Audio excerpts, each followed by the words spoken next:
एक बार उसके होने पर विश्वास करके तो देखिए, फिर आपको किसी के पते की ज़रूरत ही नहीं पड़ेगी। उसके होने का विश्वास ही आपकी प्रार्थनाओं को दिल से निकलेगा। और अगर प्रार्थनाएं दिल से निकलेंगी और उन प्रार्थनाओं में विश्वास शामिल होगा तो प्रार्थनाएं जरूर कबूल होंगी।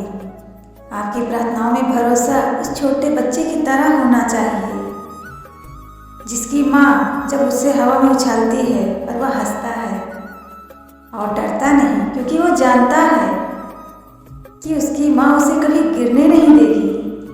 अपनी प्रार्थना में वही विश्वास, मासूमियत लाइए जो प्रार्थनाएं विश्वास से सरोवार होती हैं। वह एक मानसिक तस्वीर बना देती हैं जिस पर आपका मन रचनात्मक रूप से क्रिया करने लगता है।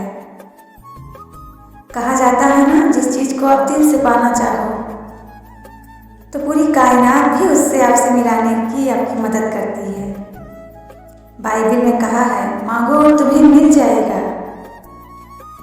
खोजो और तुम पालोगे, खटखटाओ और तुम्हारे लिए द्वार खुल जाएंगे। आपको पूरे विश्वास के साथ प्रार्थना करनी होगी, पूरे विश्वास से मांगना होगा, तभी आपको मिलेगा। प्रार्थना करना सिर्फ एक मानसिक कर्म है, पर विश्वास उस मानसिक कर्म को मानसिक तस्वीर में बदल देता है। उन चीज़ों को घटते हुए महसूस करो जिसके लिए आप प्रार्थना कर रहे हो, तभी प्रार्थना पूरी होगी, तभी प्रार्थना कबूल होगी, तभी उसे स्वीकृति मिलेगी। और कहा भी गया है कि एक तस्वीर हजारों शब्दों के बराबर होती है। एक बार की बात है, रामपुर नाम का एक छोटा सा गांव था। 4 साल बीत गए थे। रामपुर में बारिश की एक बूंद तक ना बरसी थी। धरती तरस गई थी, लोग बेहाल हो गए थे। सब लोग ईश्वर से प्रार्थना करते हैं, बारिश कर दे मेरे मालिक। धरती सूख रही है। उस गांव का एक किसान रामू एक दिन पूरे परिवार के साथ प्रार्थना में बैठा, जिसमें उसकी पत्नी, 6 साल की बेटी मुन्नी, 4 साल का बेटा राजू था। रामू हाथ जोड़कर भगवान के सामने बैठ गया। रुदी हुई आवाज़ में आंसुओं को आंखों के भीतर छुपाकर बोला, सुना है भगवान बच्चों की बहुत जल्दी सुनता है। चलो हम सब मिलकर ईश्वर से बारिश के लिए प्रार्थना करते हैं। सभी अपनी अपनी तरह से प्रार्थना करने लगे।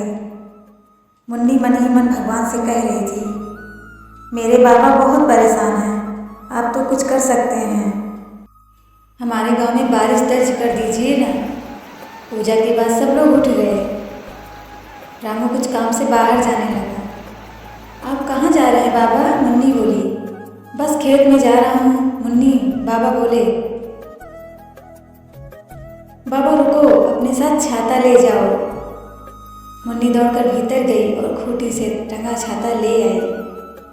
छाता देखकर रामू बोला, अरे मुन्नी, भला अब इसका क्या काम?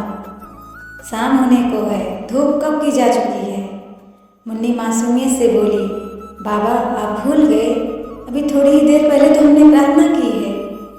कहीं बारिश हो गई? तो मुन्नी का जवाब सुनकर रामू तो स्तब्ध रह गया। कभी वह आसमान की तरफ देखता, कभी मुन्नी की मासूम चेहरों की तरफ। उसी पर उसे महसूस किया मानो कोई आवाज़ उससे कह रही हो,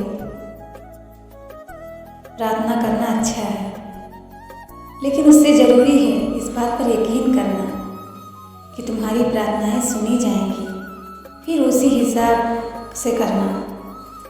हम सभी प्रार्थना करते हैं, बस अगर प्रार्थना में विश्वास ना हो तो प्रार्थना सिर्फ शब्द बनकर रह जाती है, केवल एक मानसिक कर्म बनकर रह जाती है।